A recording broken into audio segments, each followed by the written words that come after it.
नमस्ते। एक तरफ तो इलेक्टोरल बॉन्ड की चर्चा है कि चंदा मामा की बात करने वाले फकीर अब ऐसे घिर गए हैं कि वो एक हाथ दो एक हाथ लो टाइप का काम पकड़ में आ गया है। सुप्रीम कोर्ट ने भी निर्देश दिया है, थोड़ा मामला और खुलेगा तो देश के सामने ये सारे प्रकरण आ जाएंगे कि अरबों खरबों रुपए चंदा लेकर के किसी को ईडी सीबीआई से डराकर, किसी को काम देकर, लालच देकर एक तरफ चुनाव जीतने की पूरी योजना बनाई जा रही है। तो इस तरह से बीजेपी बुरी तरह घिरती जा रही है। वहीं बिहार में एक और प्रकरण पेचीदा फंसता जा रहा है। तो आज की वीडियो में हम इलेक्टोरल बॉन्ड पर बात नहीं कर रहे हैं, लेकिन आपको करना चाहिए। आप जरा खोज कर उस पर नजर जरूर रखिएगा, क्या हो रहा है। आपको हम एक दूसरे विषय से रूबरू कराना चाहते हैं। आपको पता है कि देश में नरेंद्र मोदी के नेतृत्व में भारतीय जनता पार्टी एक मनोवैज्ञानिक बढ़त लेने के लिए एक ही नारा हर जगह दे रही है, अब की बार 400 पार। इस नारे के साथ यह समझाया जाएगा और उनके लोग पूरे जोश खरोश से पूरे देश को यह बात बोल रहे हैं कि कोई अब लड़ाई में है नहीं, अकेले वो लड़ते जा रहे हैं, एक तरफ से वो जीतते जा रहे हैं। लेकिन पर्दे के पीछे और भी बहुत कुछ चल रहा है। पर्दे के पीछे जो चल रहा है वो इतना हद तक इनको डराने वाला है, परेशान करने वाला है कि वह काम अभी भी फंसा हुआ है। जैसे बिहार, एक उदाहरण हम दे रहे हैं बिहार का।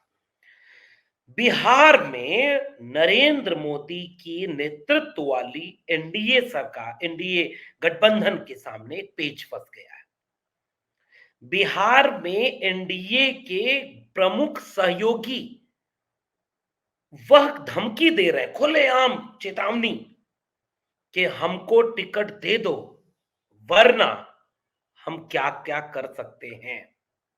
लेकिन जैसे इलेक्टोरल बॉन्ड पर अभी कोई चर्चा नहीं मिल रही है आपको ना, टेलीविजन चैनल पर, या मिलेगी भी तो बड़े उदास, निराश, परेशान मन से वो बेचैन करने वाली चर्चा होगी, ये तो इग्नोर करेंगे। वैसे ही एनडीए गठबंधन के भीतर क्या चल रहा है, इस पर आपको चर्चा नहीं मिलेगी सुनने को। हम आपको बताना चाह रहे हैं कि अगर यही खबर कि आपका एक बड़ा सहयोगी खुलेआम मीडिया के सामने आकर बिहार में जो मंत्री भी है, केंद्र सरकार में मंत्री है, वह खुलेआम आपको एक चेतावनी दे रहा है कि अगर हमको सरकार में शामिल नहीं किया, अगर हमको टिकट हमारे मुताबिक नहीं दिया, अगर हमको हमारी पसंद का टिकट नहीं दिया, तो हम बहुत कुछ कर सकते हैं। और इस तरह का पेच फंस करके जो पूरा का पूरा किस्सा है वो बदलता हुआ नजर आ रहा है। जी हाँ, हम बात कर रहे हैं बिहार पर। वही बिहार जिस पे पिछले कुछ दिनों पहले एक बड़ी सेंधमारी करके राम मंदिर उद्घाटन के अपने ड्रीम प्रोजेक्ट के बाद भारतीय जनता पार्टी ने जो अपना सबसे बड़ा मुद्दा था, मतलब आज की तारीख में अगर किसी से आप पूछेंगे कि भारतीय जनता पार्टी अपने सबसे बड़ा मुद्दा किसे मानती है, तो वो कहेगी राम मंदिर को। वही बनवा दिया। और उस मंदिर बनवाने के साथ भारतीय जनता पार्टी लगातार चुनाव में इस बात को प्रत्यक्ष परोक्ष रूप से ले जा रही है।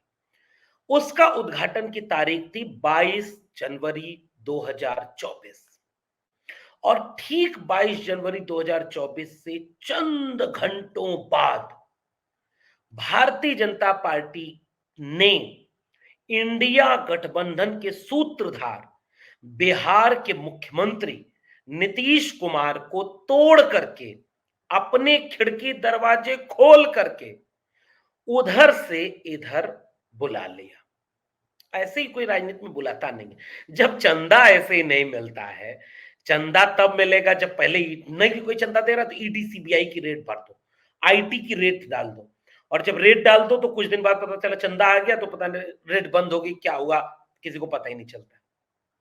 ठीक वैसे ही कोई सांसद विधायक यूं ही नहीं चला जाता है किसी पार्टी के साथ और गठबंधन तोड़ दे और वो चला जाए कि नहीं भाई हम तो आपके साथ आ गए, नहीं। वैसे ही नीतीश कुमार को लाने के बाद बिहार में बीजेपी ये मानती थी कि वो बहुत ताकतवर हो गई है, उन्होंने महागठबंधन को तोड़ दिया। उन्होंने इंडिया गठबंधन के सबसे प्रमुख सूत्रधार को तोड़ दिया। नीतीश कुमार बीजेपी के साथ चले गए, शपथ ग्रहण हो गया और उसके बाद ये माना जा रहा था कि उत्तर प्रदेश, जहां सपा और बसपा को अलग अलग लड़ाया जा रहा है, कौन पीछे है आप भी जानते हैं। एक न हो जाए सारे लोग। गठबंधन की कोशिशें जैसे ही चलती हैं, कोई बहुत सुगबुगाहट होती है, पीछे से एक बयान आ जाता है, हम अकेले चुनाव लड़ेंगे। तो इसके बाद किसका फायदा होगा, ये उत्तर प्रदेश के लोग बेहतर जानते हैं। उत्तर प्रदेश के बाद बिहार, जहां सबसे ज्यादा पेच फंसा हुआ था, बिहार में ये कोशिश कर ली गई और बिहार की ये कोशिश कामयाब भी हो गई कि भाई गठबंधन टूट गया और वहां से वो चले गए। उसके बाद से माना जा रहा था कि अब एनडीए बिहार में बहुत मजबूत हो चुकी है। एनडीए एक तरफ से 40 की 40 सीटें जीत जाएगी। टिकट वितरण हो रहा है और टिकट वितरण में बीजेपी ने जेडीयू से एक सीट ज्यादा, 17 सीटें, जितनी खबरें अब तक आ रही हैं, 17 सीटें बीजेपी ने अपने खाते में रखी। 16 सीटें जेडीयू के पास गई, क्योंकि जेडीयू ने यह दावा किया, तर्क किया कि भाई हमारे पास तो जितने सांसद हमारे जीते हुए थे उतनी सीटें तो हमें चाहिए ही और उतनी सीटों के साथ हम चुनाव लड़ेंगे। तो 16 जेडीयू के पास, 17 बीजेपी के पास, तो इस तरह से कुल 33 सीटें हो गई। 7 सीटें बची, उनमें से हम यानी जीतन राम मांझी की पार्टी, हाँ चिराग पासवान की पार्टी, उसके बाद उपेंद्र कुशवाहा, उसके बाद और वहां एक नाम फंसता है पशुपति पारस, पशुपतिनाथ पारस। और कौन है पशुपतिनाथ पारस? बिहार के समाजवादी आंदोलन के बड़े नेता रामविलास पासवान के भाई हैं। रामविलास पासवान बिहार की राजनीति के बेहद जमीनी नेता, अपने संघर्षों से एक मुकाम और विचारधारा से एक पहचान पाने वाले, सामाजिक न्याय की राजनीति, समाजवाद की राजनीति करने वाले रामविलास पासवान बाद के दिनों में खुलेआम बीजेपी के साथ रहे और बीजेपी ने उन्हें मंत्री भी बनाए रखा। उनको माना जाता था कि जिसकी सरकार रहती थी उनके यहां वो मंत्री बनने चले जाते थे। तो लेकिन जब रामविलास पासवान का निधन हुआ तो उनकी पार्टी ही टूट गई। यूं ही नहीं टूट गई, जैसे यूं ही चंदा नहीं मिलता, ध्यान रखिएगा। इलेक्टोरल बॉन्ड कोई खरीद करके यूं ही चंदा किसी को नहीं देता और यूं ही किसी को भी नहीं दे देता। सब क्रोनोलॉजी है, सबकी एक क्रोनोलॉजी होती है, उस क्रोनोलॉजी के तहत चंदा मिलता है। तो उसी क्रोनोलॉजी के तहत गठबंधन बनाया जाता है, गठबंधन तोड़ा जाता है। उसी क्रोनोलॉजी के तहत पार्टी बनाई और तोड़ी जाती है। तो रामविलास पासवान की बनाई हुई पार्टी लोक जनशक्ति पार्टी को दो खंड में तोड़ दिया। अब कौन तोड़ा होगा, कैसे तोड़ा होगा, थोड़ा आप भी पहचान करेंगे तो पकड़ में आ जाएगा। दो खंडों में रामविलास पासवान की पार्टी को तोड़ा गया। तो एक खंड में रामविलास पासवान के अपने बेटे चिराग पासवान वो शामिल हुए। चिराग पासवान से अलग होकर के दूसरे खंड में दूसरी जगह पर कौन खड़ा हुआ? पशुपतिनाथ पारस। वही पशुपतिनाथ पारस जो रामविलास पासवान के भाई और चिराग पासवान के सगे चाचा हैं। तो पशुपतिनाथ पारस को मोदी सरकार ने कैबिनेट में शामिल किया। हाजीपुर जो सीट है वो मरहूम रामविलास पासवान जी की सीट है। रामविलास पासवान जी जब रेल मंत्री हुआ करते थे तो उन्होंने हाजीपुर में बहुत सारा काम किया। रामविलास पासवान जब वहां पर काम कर रहे थे तो उन्होंने बहुत सारी चीजों का पहचान दिया। रामविलास पासवान ने अपनी पहचान बनाई, दमदार कद्दावर नेता माने जा रहे थे, भले ही उनके बाद के कदमों से लोग आलोचना कर सकते हैं। उस रामविलास पासवान जी की अपनी हाजीपुर सीट से किसको सांसद का टिकट दे दिया गया 19 में? और कैसे, मतलब वो उसका दावेदारी किसके पास गई? पशुपतिनाथ पारस के पास। लेकिन चिराग पासवान, जिनका दावा यह है कि रामविलास पासवान जी के सच्चे वारिस वो हैं, वो अब एनडीए के सामने दबाव डालने लगे कि हाजीपुर की सीट को हमें दे दीजिए। और बीच में ये देखने को मिला कि काफी नाराज थे। चिराग पासवान का कर्जा बड़ा है बीजेपी के ऊपर। क्या बड़ा कर्जा है पता है आपको? पता होगा, नहीं पता फिर से समझिए। जैसे यूं ही नहीं इलेक्टोरल बॉन्ड मिलते हैं, वैसे यूं ही नहीं कोई किसी राम का हनुमान बन जाता है। जी हाँ, चिराग पासवान जी मोदी जी के हनुमान बन गए थे। क्रोनोलॉजी समझिए। 2020 के विधानसभा चुनाव के ठीक पहले नीतीश कुमार, जो कि खुद एनडीए के साथ थे, बीजेपी के साथ चुनाव लड़ रहे थे, और खुद चिराग पासवान भी बीजेपी के अलायंस में थे, एनडीए के अलायंस में थे, लेकिन चिराग पासवान को उन सीटों पर चुनाव लड़वाया गया जहां जहां जेडीयू यानी नीतीश कुमार के कैंडिडेट थे, ताकि राम का काम हनुमान आसान कर दें और जेडीयू को थोड़ा मिट्टी विट्टी में मिला दिया जाए, कम कर दिया जाए। और हुआ भी। जिस जेडीयू के नेता आदरणीय नीतीश कुमार जी मुख्यमंत्री थे, उनकी पार्टी तीसरे पायदान पर चली गई। लगातार नीतीश कुमार जी के खिलाफ जो बुलवाना हुआ, वो कौन बोलता था? चिराग पासवान जी। तो बाद में जब ये गठबंधन 22-23 में जाकर के जब टूटने लगा, 24 में खासकर, 22 में तो टूट करके जब वो इधर आ गए, तो फिर चिराग पासवान फिर उनके खिलाफ लड़े।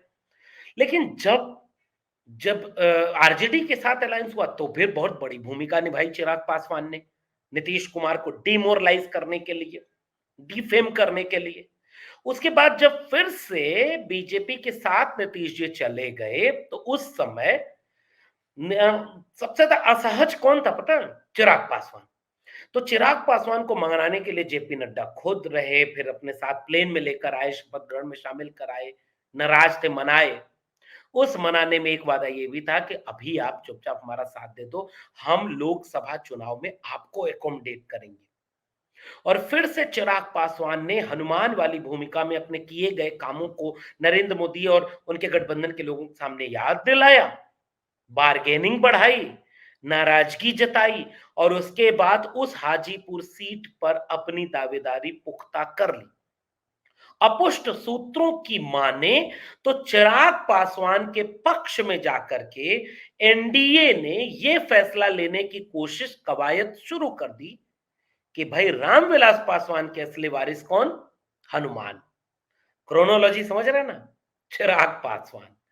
और इस बात से आहत और खफा होकर के नरेंद्र मोदी सरकार में मंत्री, एनडीए के एलाई पार्टनर रामविलास पासवान की पार्टी के दूसरे टुकड़े पशुपति पारस, उन्होंने खुले आम नरेंद्र मोदी और उनके गठबंधन को यह धमकी दे दी कि अगर हमारे साथ भेदभाव किया गया तो हम कुछ भी कर सकते हैं आपको हराने के लिए, आपके खिलाफ जाकर के, आपके खिलाफ वो सारा काम करके, बाकायदे प्रेस कॉन्फ्रेंस करके एनडीए के घटक दल में शामिल पशुपतिनाथ पारस ने यह धमकी दी है। राजनीति में यूं ही कुछ नहीं होता, सबकी क्रोनोलॉजी होती है। उन्होंने ये धमकी दी है कि अगर आपको बिहार में जीतना है तो हमको हाजीपुर सीट दीजिए। उन्होंने प्रेस कॉन्फ्रेंस करते हुए कहा कि भाई देखिए, उत्तराधिकार पुत्र का होता है, किस पर? पारिवारिक संपत्ति पर। राजनीतिक संपत्ति पर विरासत, उत्तराधिकार उसका होता है जो उसकी दावेदारी पुख्ता करता है, जो पुख्ता तरीके से अपने उत्तराधिकार को क्लेम करता है, और एनडीए के साथ वादा करके, पार्टी तोड़ करके, तमाम तरह के काम करके पूरी लोक जनशक्ति पार्टी की राजनीति को खत्म करने में जितनी भूमिका पशुपतिनाथ पारस ने निभाई, वो कोई चिराग पासवान से कम तो थी नहीं। तो इसलिए उनका दावा भी बनता है कि भाई कैबिनेट मिनिस्टर हमको बनाया और हमारी वारिस की सीट, हमारी जो मजबूत सीट है, उसको आप छीनने की कोशिश कर रहे हैं। यह नहीं चलेगा। अगर ये खबर एनडीए की बजाय इंडिया गठबंधन की होती, तो आज तक मीडिया में कितनी खबरें आ जाती कि बिहार, जहां पर ये दावा किया जा रहा है, वहां आपके गठबंधन का ही एक घटक दल कह रहा है कि अगर हमको आपने गठबंधन में उचित सम्मान के साथ सीट नहीं दी, तो हम फिर आपके खिलाफ खड़े होंगे, हमारे रास्ते खुले हुए हैं, हम कहीं भी जा सकते हैं और हम आपके खिलाफ चुनाव में भागीदारी करेंगे। अगर ये खबर इंडिया गठबंधन की होती तो हेडलाइन बनती, लेकिन ये खबर एनडीए गठबंधन के बीच बिहार में गठबंधन के भीतर के पेच को बिगाड़ने की है। तो ठीक वैसे ही इस पर मेन स्ट्रीम मीडिया की चुप्पी है, जैसे इलेक्टोरल बॉन्ड पर चुप्पी है। एक हाथ दो, एक हाथ लो। ये है भारतीय राजनीति।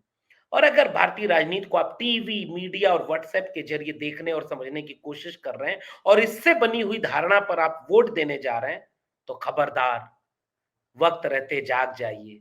कर्पूरी ठाकुर जी अपनी जनसभाओं में कहा करते थे, जननायक जब भाषण देते थे तो कहते थे, उठ जाग मुसाफिर भोर भई, अब रैन कहाँ जो सोवत है, जो सोवत है सो खोवत है, जो जागत है सो पावत है।